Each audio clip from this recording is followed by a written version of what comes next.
오늘은 성별 특성을 반영하는 연구를 하게 되면 공정한 사회를 앞당길 수 있다 하는 주제로 말씀드리겠습니다.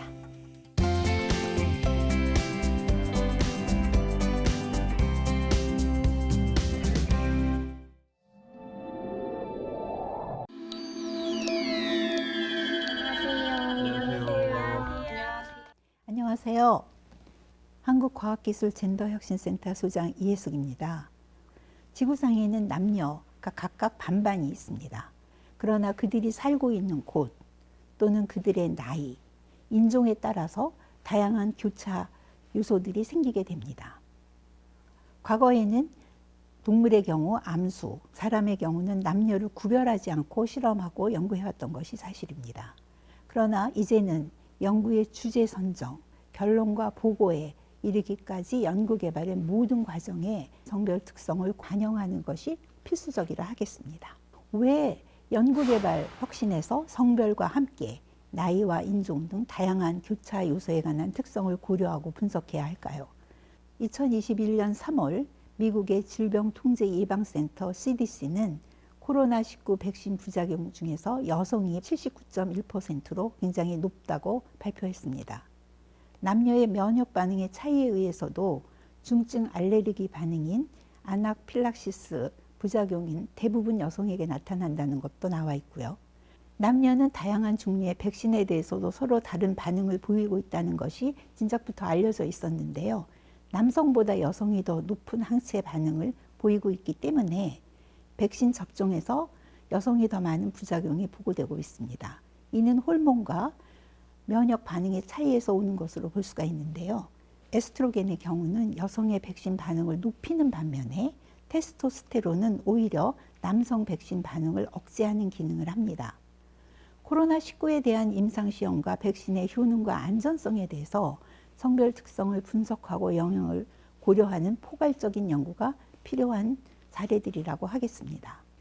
이보다 훨씬 전에 성별 차이를 하는 연구가 필요하다는 것은 약물의 부작용에서 보고된 바가 있습니다. 1997년부터 2000년 사이에 미국에서 10개의 약이 심각한 부작용으로 시장에서 퇴출되었습니다. 10개의 약 중에서 8개가 여성에게 더 위험이 컸는데요. 신약 개발 과정에서 주로 수컷 동물이 사용되었고 임상실험에서도 주로 남성들에게 임상실험을 했기 때문이라고 결론을 지었습니다. 즉 기준을 남성 또는 수컷으로 한 것을 여성에게 적용했을 때 생기는 문제라고 볼 수 있습니다. 2000년 이후 미국에서는 시판되는 600개의 약의 부작용에서 남녀 차이가 있다는 것을 연구 결과를 발표했습니다. 미국 FDA는 또 약의 부작용에 대한 DB 보고서도 내놨는데요. 여성은 남성보다 약에 대한 부작용이 더 크고 일부 약은 여성에게 약효가 없으며 약의 복용량도 남녀 차이가 필요하다고 발표했습니다. 수면제의 일종인 졸피뎀의 경우는 여성은 남성의 2분의 1만 처방하는 것이 좋다 하는 권고도 나왔고요. 현재 이 권고는 처방에 실제로 사용되고 있습니다. 만성 통증 환자의 70%가 여성임에도 불구하고 수컷 동물 위주로 실험한 약을 여성에게 투여하는 것은 매우 역설적인 걸로 느낄 수 있습니다. 암컷 동물을 사용하지 않고 수컷 동물만 사용하는 이유는 과학자들은 이게 호르몬의 주기 때문에 관리가 어렵고 실험 결과도 일관성이 없기 때문이라고 합니다. 그러나 개발된 후에 성차에 따른 부작용으로 막대한 투자 손실이 들 수도 있고 또 생명의 위험이 될 수도 있기 때문에 이거를 사전에 방지하려면 연구 개발, 약이 개발되는 전 과정에서 성별 특성을 반영하는 것이 필수적이라 하겠습니다. 성별 특성을 반영하지 않고 나온 연구 결과로 생성된 지식과 데이터에 성별 편향성이 존재한다는 것은 당연한 일일 것입니다. 요즘은 IT 기술과 다양한 과학 기술이 융합되고 있습니다. 과학적 지식과 데이터가 각종 앱 개발과 알고리즘에 사용되죠. 현재는 챗봇 기반 헬스케어 서비스 산업이 세계적으로 굉장히 붐을 이루고 있습니다. 일반 문진을 하는 그리고 의사를 돕는 것 같은 건강 챗봇부터 시작해서 정신 건강에 도움을 주는 디지털 멘탈 케어라든지 섭생 장애가 있는 사람을 돕는 챗봇들이 다양한 형태로 개발되고 있고 또는 계획되고 있는 걸로 알고 있습니다. 이들은 굉장히 큰 부가가치가 있는 것으로 알려지고 있는데요. 그러나 성별 특성을 반영하지 않은 편향된 데이터를 헬스 알고리즘 개발에 사용한다면 생명에 위협이 될 수도 있고 때로는 투자 손실의 우려도 클 수 있습니다. 바빌론 헬스는 과학자와 임상의, 수학자와 엔지니어들이 모여서 만든 건강관리 전문 회사입니다. 영국 국립보건의료원의 데이터로 개발된 이 건강 챗봇은 남녀 차별로 인해서 고소를 당하기도 했습니다. 내용을 보면 흡연과 음주 습관이 아주 똑같은 가상의 59세 남녀가 왼팔과 가슴에 통증을 호소하고 약간 메스꺼움이 있다고 얘기를 했을 때 이 챗봇은 남성에게는 즉시 응급실로 갈 것을 조언했습니다. 그러나 여성에게는 며칠 좀 기다려보고 증상이 호전되지 않으면 가정의를 만나라고 조언을 합니다. 이 챗봇이 생각하기에 남성은 심장마비의 위험성이 보였고 여성은 우울증이나 공황장애가 있을 것으로 판단한 것입니다. 이러한 이유는 남녀 심장병에 대한 오랜 편견에서 축적된 편향된 데이터와 그 지식을 사용했기 때문이라고 볼 수 있습니다. 제품과 서비스, 기술에서 성별 편향성이 존재한다는 것은 굉장히 많은 사례가 있습니다.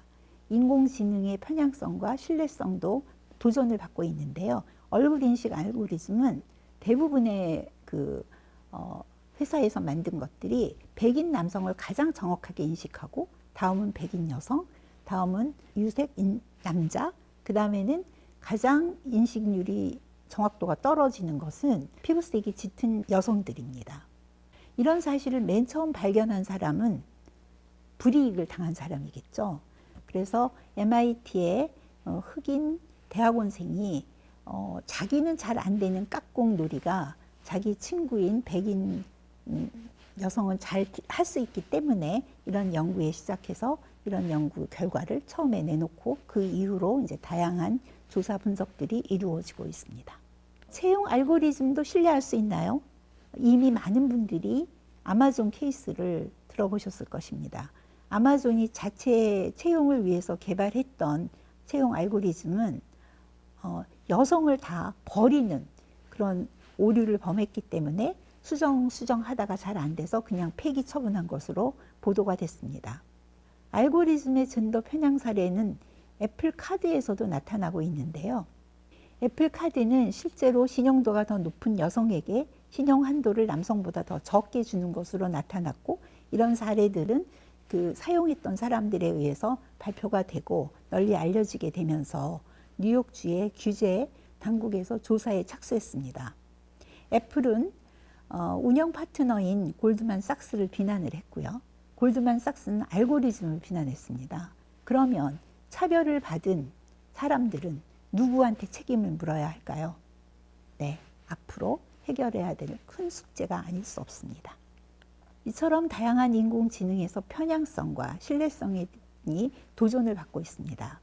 근데 이런 편향성이 생기는 이유는 사회의 편견이 그대로 반영된 데이터가 사용되었거나 또는 사용자별로 모든 사용자를 대표할 수 있는 다양한 많은 데이터를 쓰지 않았다는 것도 있을 수 있겠고 또 개발자의 시각과 통념이 반영된 결과라고 볼 수 있습니다. 네, 지금까지 이렇게 들으셨는데요. 혹시 질문이나 또 의견 있으시면 주시기 바랍니다. 네, 질문해 주세요. 이런 성별 특성에 따른 다양한 연구 사례들이 흥미롭게 다가왔습니다. 세계적으로 이와 같은 연구가 진행되고 있는 상황에서 우리나라도 이러한 연구를 적극적으로 진행하고 있는지 궁금합니다. 네, 우리나라에도 이런 연구를 하는 그룹들이 좀 있습니다. 많지는 않지만 좀 대표적인 사례는 다 의학 분야에서 들 수가 있겠는데요. 심장 질환에 이제 남녀 차이를 일찍이 인식하고 한 10년 전부터 여성 심장 연구회라는 거를 심장학회 내에 만들어 가지고 좋은 성과들을 내신 그룹들이 있습니다. 현재는 멤버들이 여자만 있는 게 아니고요. 남녀 전문가들이 모여서 좋은 성과들을 내고 있고요.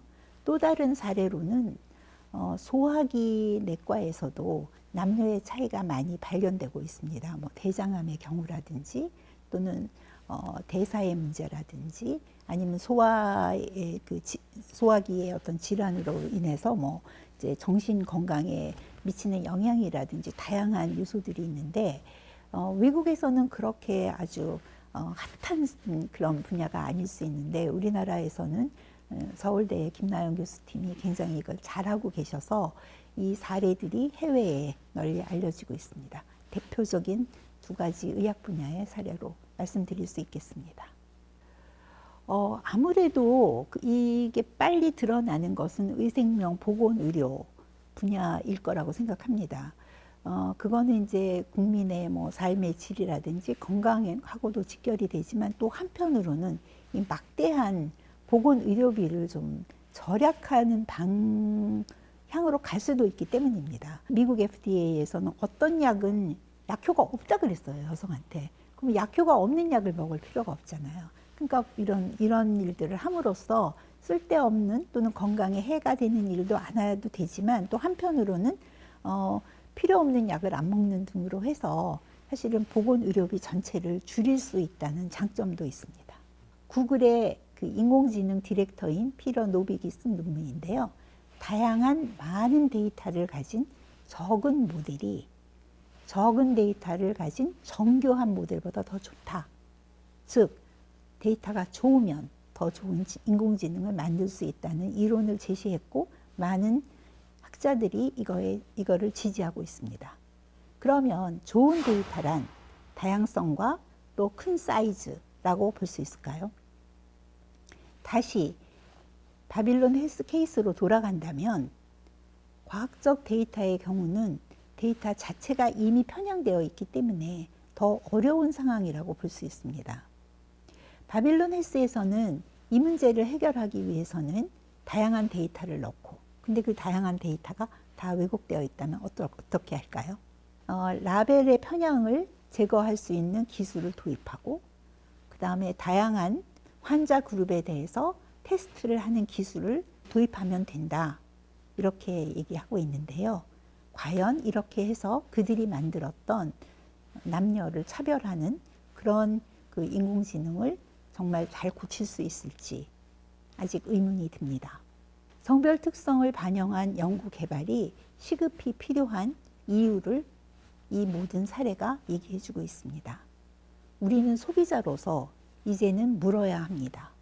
내가 받는 서비스, 내가 사는 제품 이런 것들이 내가 남자이기 때문에 또는 여자이기 때문에 혹시 차별을 받지는 않는지 또 사용하기에 불편하지는 않은지 이런 것들을 제품을 개발한 기업에 또는 회사에 물어야 할 것입니다. 그럴 때만이 이 문제를 해결할 수 있다고 생각합니다. 우리나라에서는 성별 특성 분석을 하는 것이 필요하다는 인식을 하고 있습니다. 그래서 작년 4월 20일에 성별 특성을 반영한 과학기술 기본법 개정이 되었습니다. 그 내용을 살펴보면 성별 등 특성을 고려하고 사회적 가치를 증진하기 위한 과학기술을 구현해야 된다. 두 번째는 기술 영향평가를 실시할 때 대상 기술의 성격을 고려해서 성별 등 특성 분석이 필요한 경우에는 반드시 이를 반영해야 된다고 명시하고 있습니다. 이와 같이 법 제도적인 장치는 마련됐으나 과학자들의 자발적인 참여는 아직 부족합니다. 따라서 적절한 가버넌스 개입이 필요하고 또 성별 특성에 대한 사용자의 인식이 매우 중요하다고 하겠습니다. 결론적으로 말씀드리면 성별 등 특성을 연구개발에 반영하면 포용적 기술 혁신을 앞당길 수 있고 더 이상 미룰 일이 아니다 하는 시점에 왔다고 말씀드릴 수 있겠습니다. 성별 특성을 분석하고 반영하려면 그런데 편견 요소를 사전에 식별하고 그에 따른 적절한 연구 방법론을 개발하는 것이 매우 중요합니다. 연구 개발에 성별 등 특성을 반영하면 기대되는 효과를 다음 세 가지로 정리해 볼 수 있겠습니다.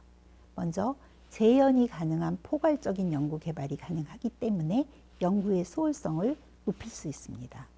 세계 유수의 학술지들이 성별 특성을 반영할 것을 요구하거나 권고하고 있는 이유이기도 합니다.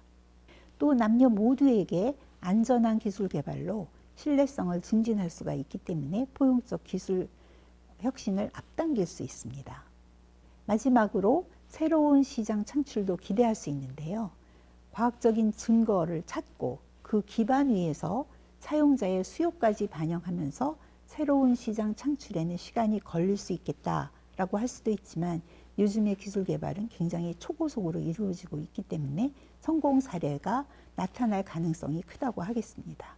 사실 포용적 기술 혁신에서는 그걸 완성하기 위해서는 기업의 참여가 필수적입니다. 부작용이나 뭐 이런 거를 고려하지 않고 요즘에 여성을 위한 비타민, 남성을 위한 비타민, 노년 남성을 위한 비타민, 노년 여성을 위한 비타민 하고 이런 것들이 나오고 있죠. 네, 이런 사례를 보면 좋은 연구 결과, 또 그 결과로 성별 특성을 반영해서 생긴 기술 개발이나 서비스들도 기업의 입장에서 보면 돈 되는 날이 곧 올 거라고 생각합니다.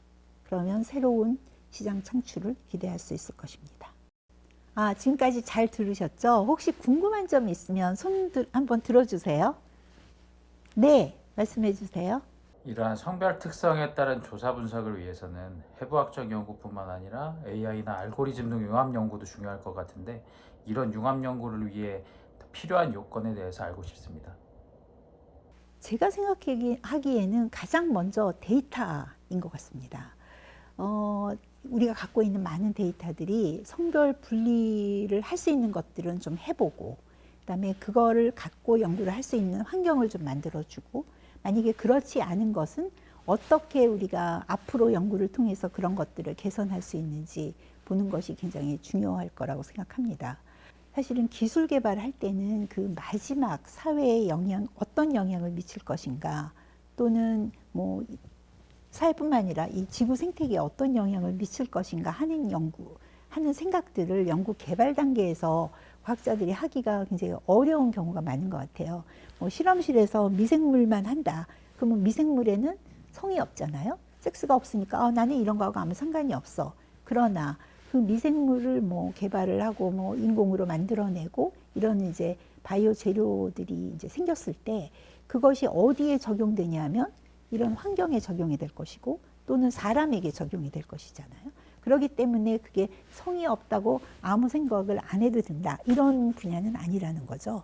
그래서 사실은 모든 연구를 하실 때 이게 어디에 어떻게 쓰일 것인가를 미리 염두에 두고 그 성별 특성을 좀 고려해 보시고 그 가능성도 참조하시고 분석을 하시면 굉장히 좋을 것 같습니다. 이제 어찌 보면 우리가 과거에 축적해 놓은 많은 지식들이 사실은 새로 다시 들여다봐야 될 상황도 있을 수 있어요. 그러려면은 사실은 그거를 다시 들여다볼 수 없기 때문에 요즘에 발달한 AI를 통해서 그걸 다 들여다보고 체크를 해볼 수가 있잖아요. 사실은 축적된 데이터가 뭐 이 머신러닝이나 AI와 아무 상관이 없다 하더라도 그 데이터를 관리하고 또 처리하고 활용하는 과정에서 그것들이 AI에 쓰이기도 하지만 이미 개발된 AI들이 이거를 또 다시 들여다보면서 작업을 할 수도 있고 연구를 할 수도 있습니다. 그러니까 사실은 엄청나게 그 융합적인 생각과 이제 아이디어, 그다음에 뭐 방법들이 좀 필요하다고 하겠죠. 지금까지 성별 특성을 반영하는 연구 개발에 대해서 들으셨는데요. 비록 느리기는 하지만 이거는 필연적으로 꼭 해야 되는 일이기도 합니다. 우리 소비자 개개인이 이 문제에 대해서 관심을 가지고 내가 사고 또 내가 쓰는 이 서비스라든지 기술이라든지 제품이 정말 남녀의 그 다양함을 다 반영했는지 스스로 질문하고 또 거기에 대해서 요구할 수 있는 수준이 된다면 저절로 잘 이루어질 거라고 생각합니다. 네, 경청해 주셔서 감사합니다. 이것으로 제 강연을 마치겠습니다. 고맙습니다.